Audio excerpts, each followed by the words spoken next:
moving on to my topic here. It's kind of tied into Homefront just because this is the latest example of it.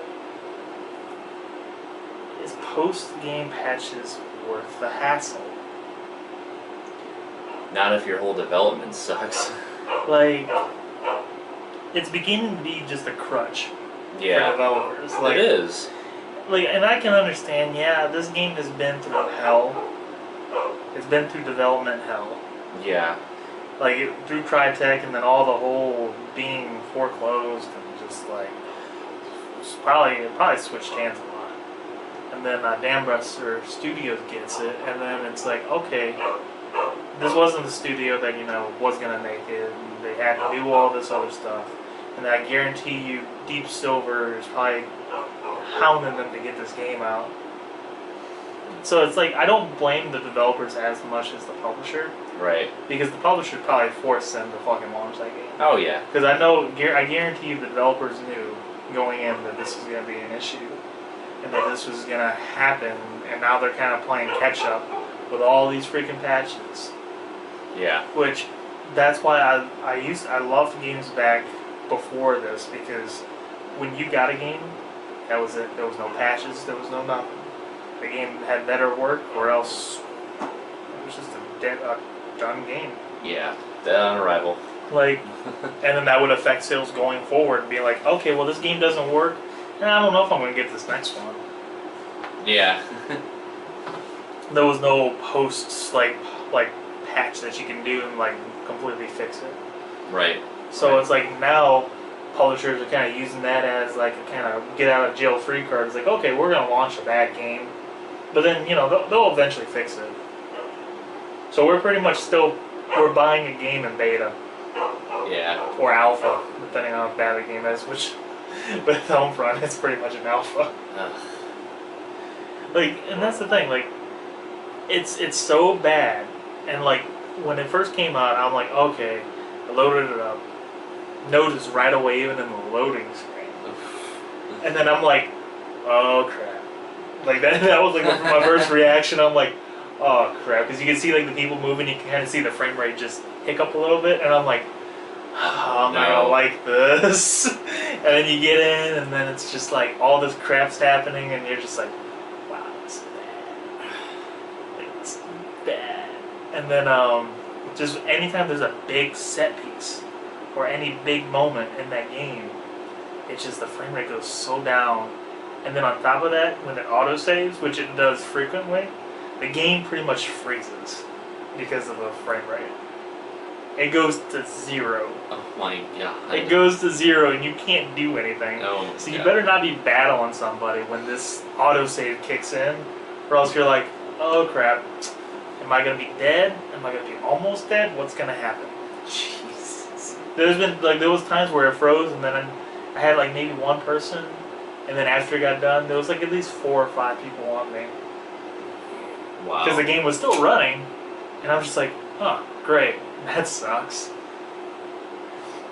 Wow. But, like, that's the thing, I miss games that just, back then, just worked. It's rare anymore, and then like, nowadays we're all, like, praising games that just launch perfectly, where back then, all games launched perfectly. Yeah, most of the time. Like Uncharted.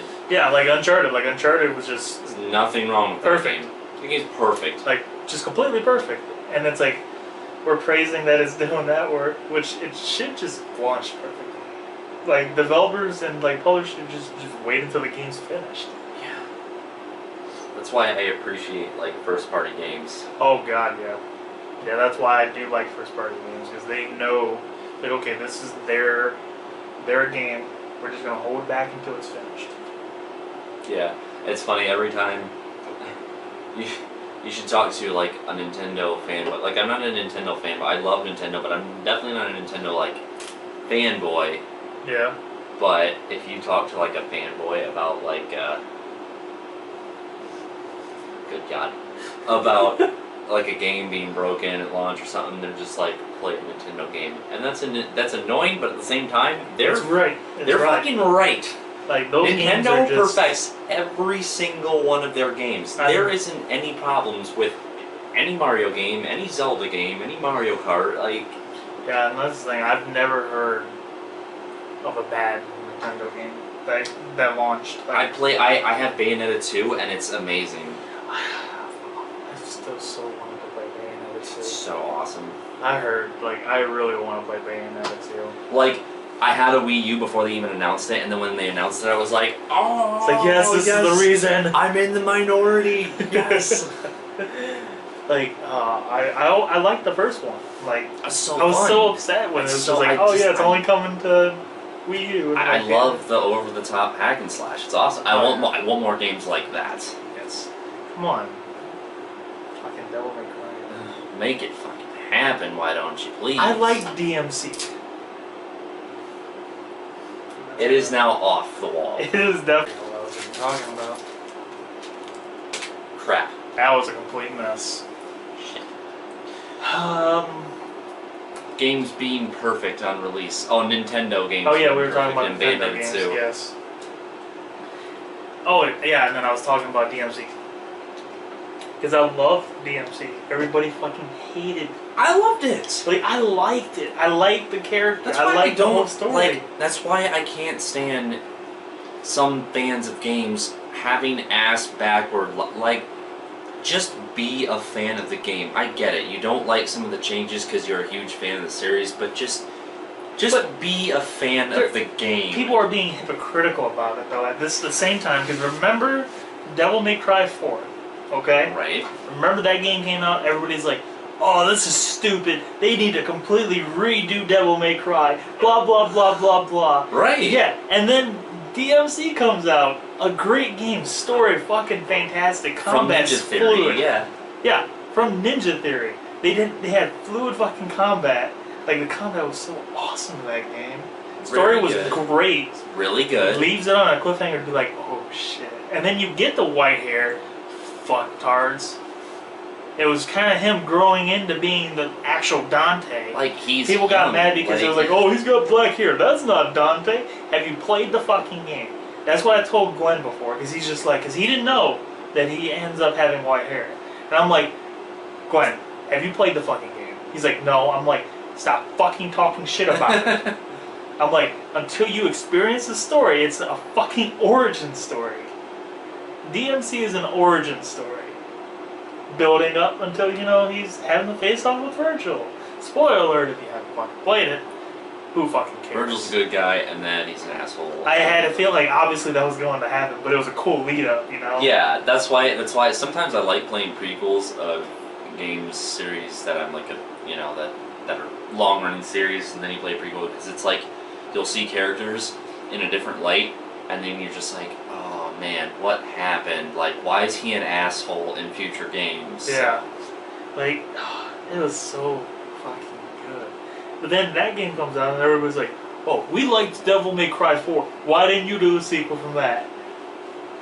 Like, it's like, you can't make up your fucking mind. Well, those are just the people, the internet trolls that just want something to argue about. Like, it really is. Like, everybody's so hypocritical online. Like, and it's just like, bitches, you had your chance. I liked 4. I liked Nero. Yeah. I liked that whole story. But then it's like, okay, DMC comes out. I like that story too. Now I'm kind of stuck. It's like, what are they going to do? Completely trash both stories? Yeah. Jeez. Like, they had a cool, actor for Dante in this one. I liked him. He was, cocky. Dante's always cocky, but just extra cocky in this one. Extra cocky, yeah. It was so fucking cool. But, anyways, those are dumb, trolly fanboys.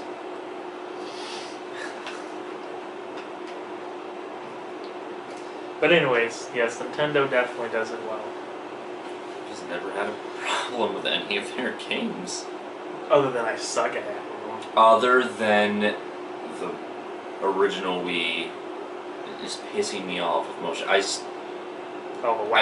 still to this day hate the fact that you had to do this for fucking Skyward Sword and I didn't want to go through it. And it's one of the best Zelda games I've heard, but I don't want to fucking play it. I'm dying for a remaster of Skyward Sword so I can play it with a Pro Controller. But it's one of the only ones I hated the Wii with the waggle. They had to put that in every game. It's like, let me just play a game like a game's supposed to be played, and not do the stupid motion control. You could have crap. motion controls for every other game except, well, not every. Let me. Yeah. Not every single game. You want to have a fucking Super Mario Brothers with motion control? Yeah, like I don't. Not every single game, but like at least the like know your consumer base, which they do, but at the same time, like they should have known better to only have motion controls in Skyward Sword. Like a lot of people didn't want to play that because of motion controls. Oh god, yeah. And were pissed off, like me. So I would have been too. good thing I didn't buy it